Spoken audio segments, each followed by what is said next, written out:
President Biden is meeting with the leaders of Sweden and Finland today at the White House, a show of support after the two countries formally applied for NATO membership. Biden dismissing the Turkish president's opposition to Finland and Sweden joining NATO yesterday. But all NATO members must approve the countries before they can actually join the alliance. Joining me right now to talk more about that is retired two-star Marine Corps General, the Punaro Group CEO, and the author of the book, The Ever-Shrinking Fighting Force. General Arnold Punaro is here. General, good to see you this morning. Thanks very much for being here. Do you think all of the NATO members will agree to allow Finland and Sweden into the alliance? Maria, it's always a privilege to be with you on your program. And yes, I believe, frankly, they will consider Sweden and Finland because this is such an important development, a positive move to strengthen NATO. Sweden and Finland have been unaligned and neutral during the peak of the Cold War and up until now during our hot wars. They will join NATO. They will be considered de facto members. Erdogan doesn't have a lot of leverage here. It's all about the Kurds and some of the things that Sweden and Finland have done, maybe to protect some of those people they consider to be enemies of Turkey. That'll all get worked out, and this will really strengthen NATO. So it's a very positive development. General, what about Russia? We've already heard how Vladimir Putin is taunting the world in terms of his nuclear threats, his chemical weapons threats, and the threats of anybody trying to extend NATO.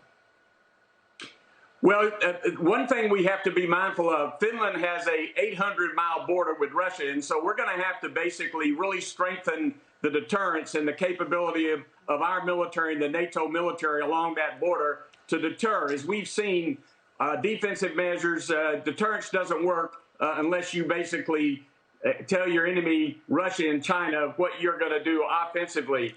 I hate to add to some of the grim economic news you've had on your program this morning, but we've got to be very careful here in the West not to be patting ourselves on the back and doing high fives given some of the setbacks Russia's having in Ukraine. Russia is still raining hell, death, and destruction on Ukraine, on the civilians, on the military, on their economy.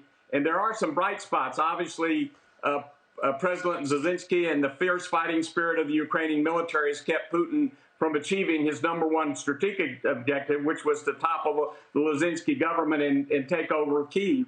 And obviously, the Ukrainian military has performed well when they go face-to-face with the Russian military, but Russia is using long-range missiles and artillery and not in tanks. So there's some net positives, but there are also a lot of negatives still vis-a-vis Ukraine.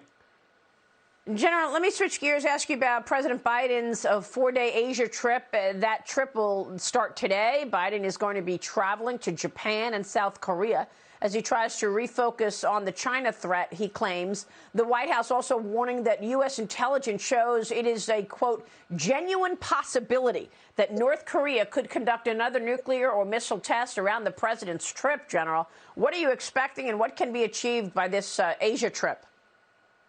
Well, Maria, it's very important for the president to go to Asia and underscore the importance of basically beefing up our alliance with Japan and South Korea, two powerful economies. Japan, for the first time, is talking about increasing its military spending, just like NATO is doing. NATO is going to add another $52 billion that they had not planned to spend because of what Russia. We need to send a strong signal to China that we've got strong allies in the region. You've got a hawkish new leader in South Korea. I think one of the signals that needs to be sent is to China vis-a-vis Taiwan.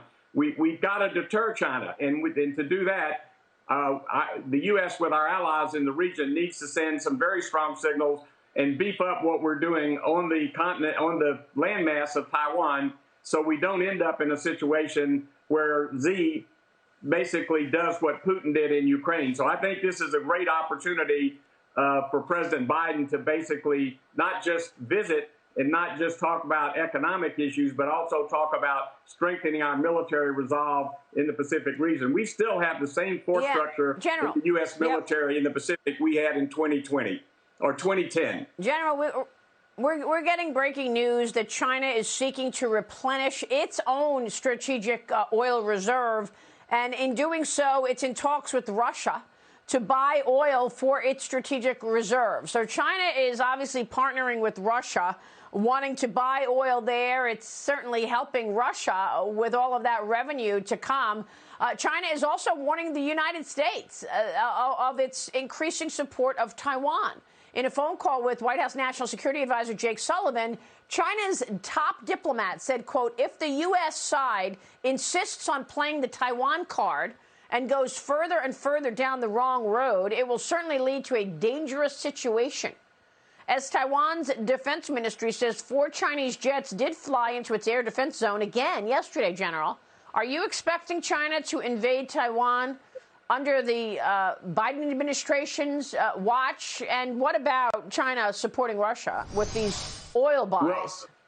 Well, Maria, we're already in a dangerous situation, China vis-a-vis Taiwan. And again, I believe strongly that if we were to beef up the offensive capability of Taiwan, give them the ability to hold important targets in China at risk, like Shanghai, their financial center and their cultural center with long-range missiles, it's a lot different for China to move into Taiwan. Russia had a border with Ukraine, and they can come right across it.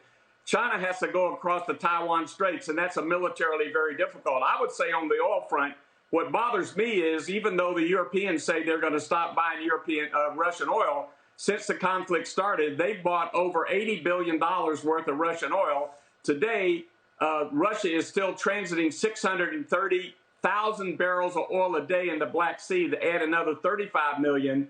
And obviously, they're blocking the export of Ukrainian grain, the 5th largest exporter of grain. So we ought to seriously look at blocking the oil that would go to China and basically not allow them to beef up their reserves. But I don't see an imminent invasion of Taiwan, especially if the United States, we should not be bullied by these saber rattling from the Chinese foreign ministry. We should be basically beefing up the offensive capability and the commitment of Japan, South Korea, the U.S., and our other allies that we're going to take a stand and we're going to defend Taiwan.